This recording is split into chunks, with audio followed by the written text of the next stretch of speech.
Now. On 105.9 FM and streaming worldwide on the WMAL app. O'Connor and Company.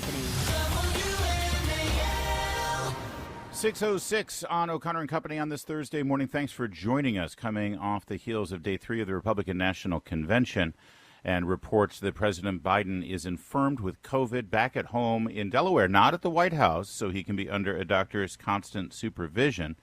And the long knives are out, as Senator Chuck Schumer, it's reported now, directly asked Joe Biden to step down. It is a busy news cycle, and will get even busier with the appearance tonight of Donald Trump for the first time since the attempt on his life earlier this week. I'm glad you're here with us. Buckle up, because we've got much to get to. At 7:05, Caroline Sunshine, spokesperson for the Trump campaign, will join us. 7:35, Sean Parnell, who was at the Trump rally in Pennsylvania, has many questions and concerns about the Secret Service's role there. 8:05, KT McFarland. And then at 8:35, Ambassador Rick Grinnell, who was on the stage last night and absolutely knocked it out of the pound. Ambassador Rick Grinnell runs circles around the entire Biden foreign policy team, and he's just one man. It is time to get the grown-ups in charge. Patrice Onwuka is with us this Thursday morning because, well, Mercedes is busy over there in Wisconsin. Patrice, good to see you. Hey, good morning, Larry. Good morning, everybody else.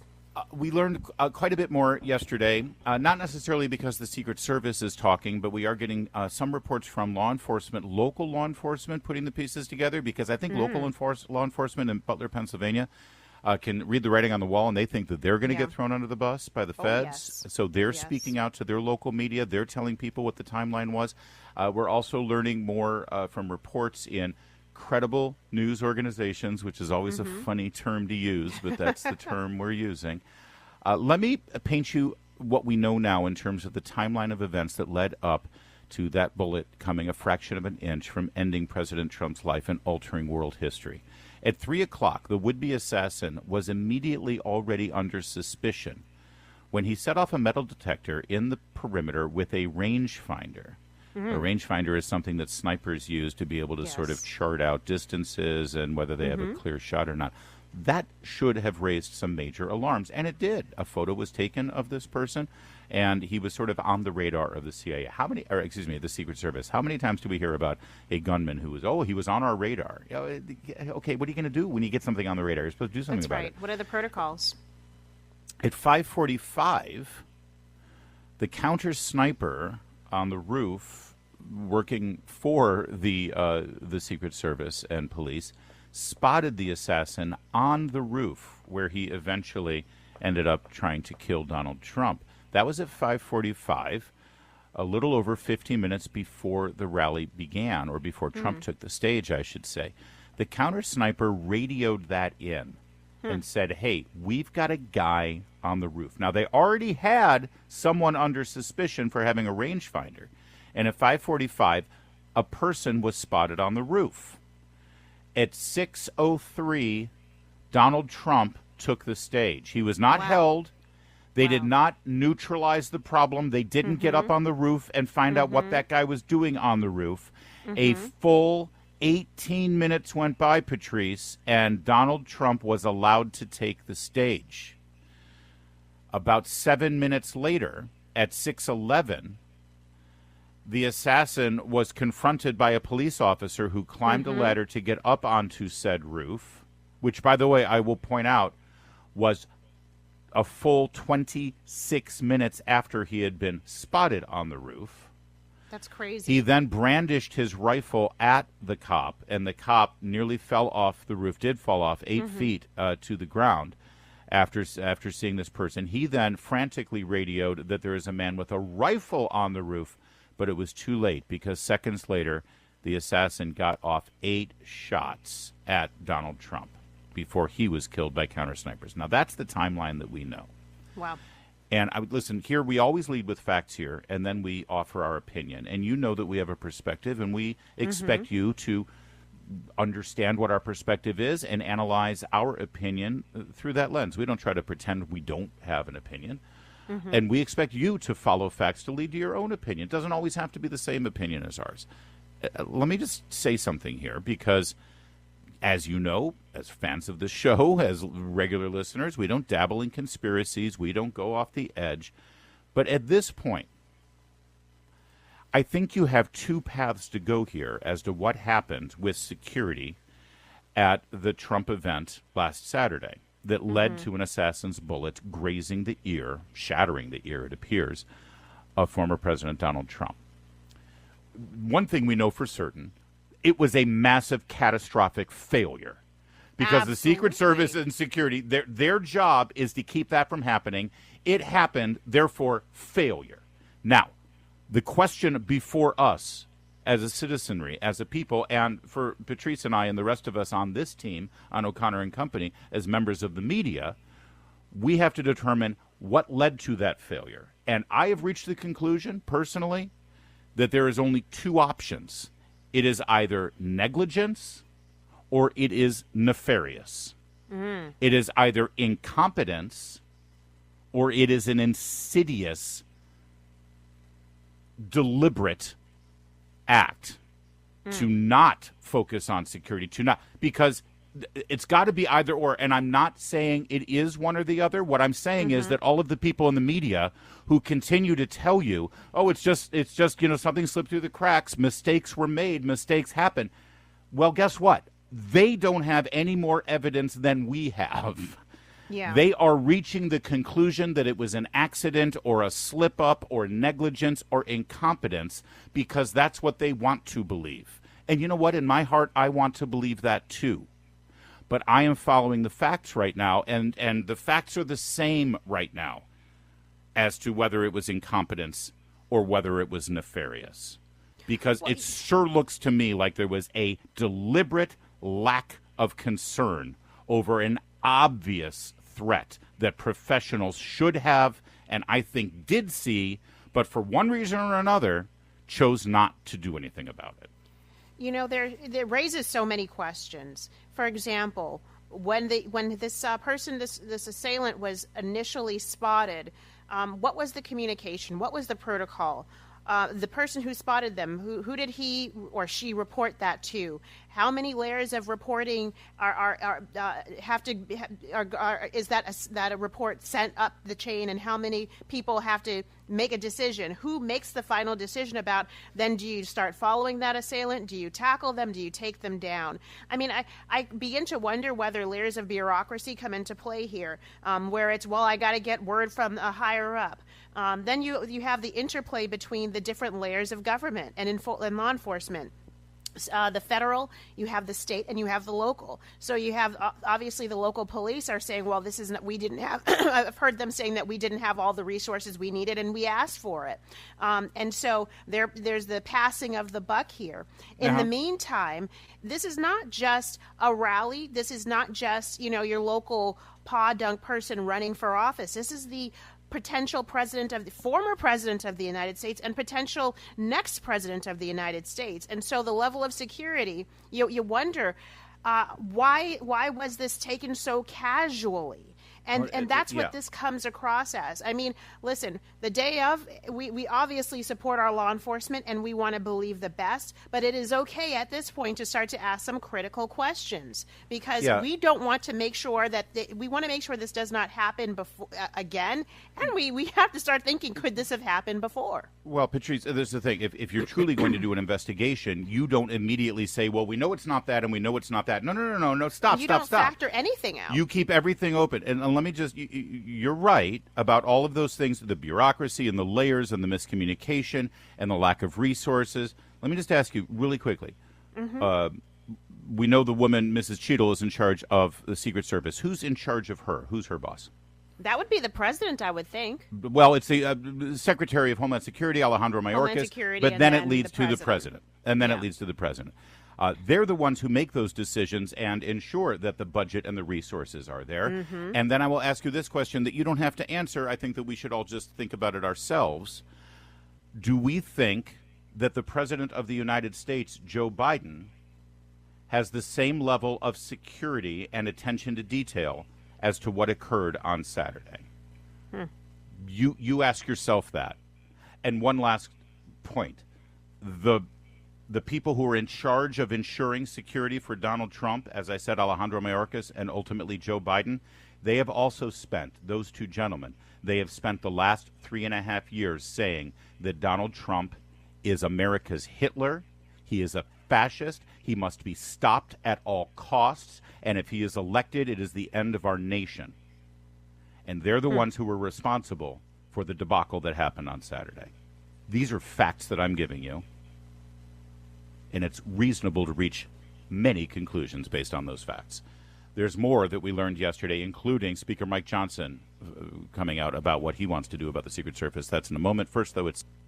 We're going to move quickly. I'll be setting up on Monday a task force, a special task force within the House, and the reason we're going to do it that way is because that is a more precision strike. It goes quicker.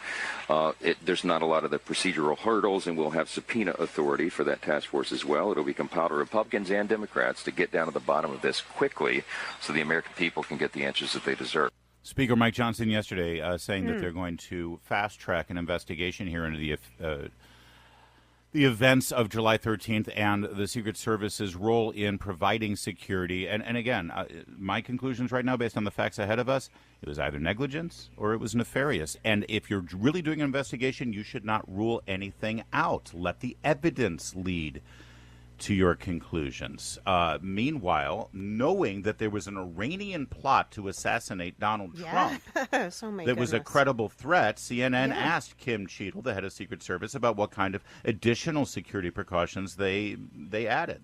Part of his, from the intelligence to the counter-assault team to the detail agents, the shift agents, I mean, every element, top to bottom, of the advance in the operation was every element increased after you learned of this credible threat. What we increased was what we felt was appropriate for the former president and for that particular event on that day. We have been increasing the assets and the resources and the staffing that we have been providing to the former president since he was a presidential candidate. I want you to know that the people that I know that work with the Trump campaign have said they have been complaining about this for months. This goes all the way back when I first heard about it at CPAC in February. And now we have a credible threat of the Iranians trying to assassinate him, and you heard the response there from Ms. Cheadle. We increased what we thought was appropriate. Well, they were clearly wrong. The question is, was it deliberate or not? And let me just be clear. I'm not saying that the Secret Service pulled the trigger or anything like that. What I'm saying is they don't like this guy, Joe Biden. And Alejandro Mayorkas don't like, in fact, they hate Donald Trump, and they think he's an enemy of this country. And so when the piece of paper is put in front of them saying, hey, we think someone's trying to assassinate him, do they say, oh, we're all in, give as much security as possible, lock it down? Because you can't tell me this is a resource question, because this guy, this president, has spent more money out of the federal treasury than any president before him. He's never been concerned about a budget in his lifetime.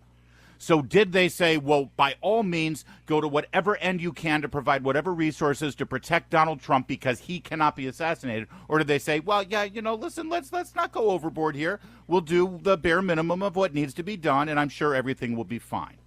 Well, it goes That's then the question before us. Actually, the bigger question is intent.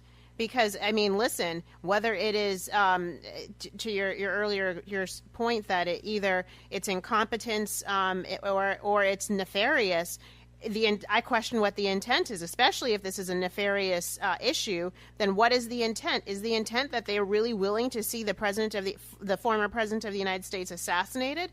And who's the we? I mean, you can go up and down the chain. It just makes you Patrice, wonder. They just went a year without providing Secret Service to Robert F. Kennedy Jr., who has been polling upwards to 20% against Joe Biden in the primaries. So then, to me, then it reads about partisanship. There is such either a partisanship to ensure that President Biden wins against his competitors, or that they hate President Trump so much that they would be willing to put his life on the line, regardless of the chaos it would throw this nation into. If something bad, if something worse happened to President Trump on Saturday, do you imagine the chaos that would break out? If that is, I mean, it's hard to imagine that is the motive and that's the mindset and the heart behind it. I'm not even going there. I'm not going into motive. I'm not going into mindset. I'm following the facts that are before us. And then you follow facts to reach a conclusion. And to me, these are the two conclusions. Representative Corey Mills of Florida, who is a veteran of the 82nd Airborne. He is a sniper. He has looked at the terrain. He has seen what was done and what was not done. I've done thousands of advances. I've done thousands of counter-sniper operations with our teams in Iraq and Afghanistan, etc. The amount of negligence, the amount of mistakes that was made here, I have a very difficult time not leaning myself towards this was intentional as opposed to fecklessness. It is 6:23. Now, On 105.9 FM and streaming worldwide on the WMAL app. O'Connor and Company. It is 6:36. It's O'Connor and Company this busy Thursday morning. Thanks for joining us. Coming up at 7:05, Caroline Sunshine of the Trump campaign spokesperson. She'll tell us about tonight's big finale. 7:35, Sean Parnell at that Trump rally with many, many questions, just a few of which we breached moments ago about the Secret Service, their decisions that were made, the decisions that weren't made, and Sean Parnell wants answers. At 8:05, Katie McFarland on how the world is reacting to the events of the last week. And then at 8:35, he was on stage last night. He absolutely knocked it out of the park. He's Ambassador Rick Grinnell.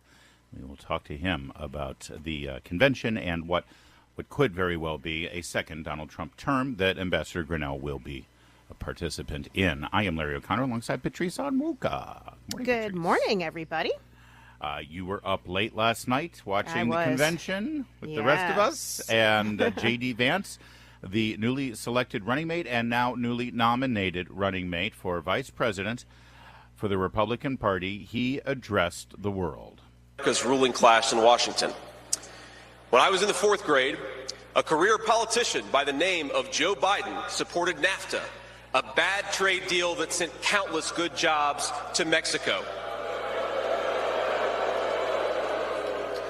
When I was a sophomore in high school, that same career politician named Joe Biden gave China a sweetheart trade deal that destroyed even more good American middle-class manufacturing jobs. When I was a senior in high school, that same Joe Biden supported the disastrous invasion of Iraq, and at each step of the way, in small towns like mine in Ohio or next door in Pennsylvania or Michigan, in states all across our country, jobs were sent overseas and our children were sent to war.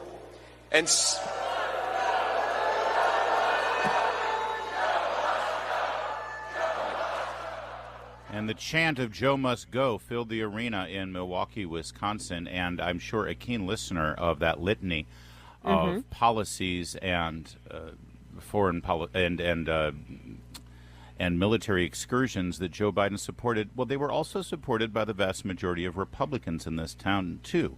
The point that J.D. Vance was making in his speech was this is a bipartisan problem in Washington that needs to be fixed. This was not a Republican message or a Democrat message. It was very much a populist message that reorients the way Washington and the federal government has been treating the citizens. And it's definitely a new kind of message that most Republican voters are still getting used to, I would suspect. To me, though, Patrice, before I hand it off, we've got more audio from J.D. Vance as well. The most important part of that remark there was small towns like mine in Ohio, next door in Pennsylvania, and in Michigan. This is J.D. Vance's wheelhouse. This is who he's communicating to, because this, the Trump campaign has determined, is the pathway to victory. If Joe Biden loses Pennsylvania or Michigan or Wisconsin, any one of them, it's over, and Trump wins. J.D. Vance, I listened to his speech. I think he did a masterful job of not talking in talking points and bumper stickers only. He was able to weave in his personal story, whether it's about Mima, his grandmother, or about the addiction of his mother now being sober for 10 years, or giving color to what NAFTA did to his town where he grew up and the people that he grew up with. And I think that was refreshing to hear, because I think storytelling is incredibly persuasive for people, and he's speaking to Democratic voters or formerly Democratic voters who feel like their party has left them behind in pursuit of elitist coastal policies, leaving the rest of middle America behind. He was also speaking, I think, to conservatives who have latched on to a lot of traditional classical liberal economic theory, which does support free trade, which goes against protectionist policies like tariffs. And what I found found heartening, and I tend to be very much kind of classical liberal economy from an economic perspective. A free trader and a free market. Free trader, thank you. But what he did say is, listen, I'm persuasive, but I'm also persuadable. And he left open the door to say, we're going to have a big tent party that's big tent for not just people, but also for ideas. And that was part of the unity message that I found refreshing and really hopeful, because I think there are a lot of conservatives who feel like, we're going to be out in the cold over the next 4, potentially 8, potentially 12 years. Well, hopefully there are ways to reshape both perspectives around how the federal government, the size and role of the federal government. For too long, the trade policies of this country that I am open to and warm to treated the people who were devastated by them and whose lives would be upended by them, as J.D. Vance's family was and so many of his neighbors in the Rust Belt were. We too often treated them with a flip attitude of, they'll just transition to a new job, learn to code, right? Without actually recognizing that this had more to do than a job. It wasn't just a job and a paycheck and being able to protect your family economically, which, of course, is incredibly important, but it's actually much more than that. It is the culture of these towns. It is the lifeblood of middle America that was drained out on behalf of not just people in other parts of our country, but people in other countries. And it was all for the sake of having cheap goods to purchase in our stores. There needs to be a middle ground. There needs to be a balance where the concerns of those individuals are taken into account and elevated while also maintaining good free market economic principles. And having those additional voices at the table is what creates that balance. All right, we have more of J.D. Vance yesterday that you'll want to hear as we get introduced right now, in many respects, to a man who could be the next vice president of the United States. We'll give that to you in just a moment. It's 6:43. Now, when I proposed to my wife, we were in law school, and I said, honey, I come with $120,000 worth of law school debt and a cemetery plot on a mountainside in eastern Kentucky.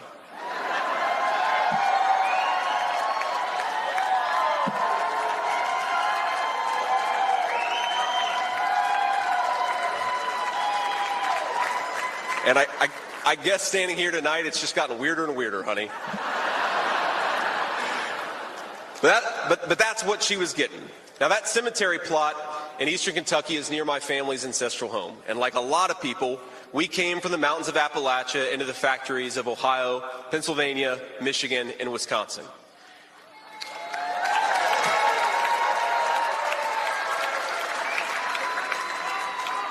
Now, that's Kentucky coal country, one of the 10...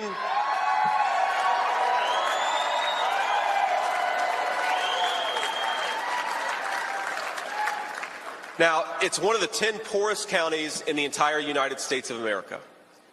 They're very hardworking people, and they're very good people. They're the kind of people who would give you the shirt off their back even if they can't afford enough to eat. And our media calls them privileged and looks down on them. But they love this country, not only because it's a good idea, but because in their bones they know that this is their home. And it will be their children's home, and they would die fighting to protect it. J.D. Vance last night, senator from Ohio, and now the Republican nominee for vice president. He also took on this thing. You hear this a lot from elites, and it's something that always rubs me the wrong way, too, when America is referred to as an idea. What a great idea America is. And yes, to be sure, the concept of America, unlike other nations, it was sort of born of an idea of great minds saying, let's forge this new nation, not based on race or ethnicity or geographic locations, but based on great, important ideas. But J.D. Vance pointed out that we are much more than just an idea, and it was a very powerful moment. As a United States Senator, I get to represent millions of people in the great state of Ohio with similar stories, and it is the great honor of my life. Now, in that cemetery, there are people who were born around the time of the Civil War. And if, as I hope, my wife and I are eventually laid to rest there, and our kids follow us, there will be 7 generations just in that small mountain cemetery plot in eastern Kentucky. 7 generations of people who have fought for this country, who have built this country, who have made things in this country and who would fight and die to protect this country if they were asked to.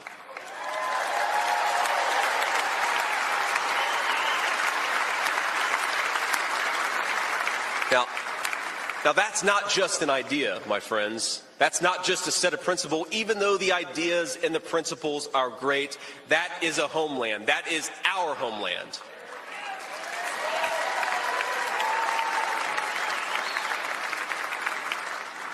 People will not fight for abstractions, but they will fight for their home. And if this movement of ours is going to succeed, and if this country is going to thrive, our leaders have to remember that America is a nation and its citizens deserve leaders who put its interests first. There's a little bit more here from J.D. Vance, but quickly, Patrice, on that. I mean, I'm hearing from a lot of millennials of your generation and Generation Z who really received J.D. Vance's words yesterday. As I just said, it's kind of a different message that Republicans are used to hearing, at least in my generation, and it hit an absolute grand slam with them. Talked about America as a homeland.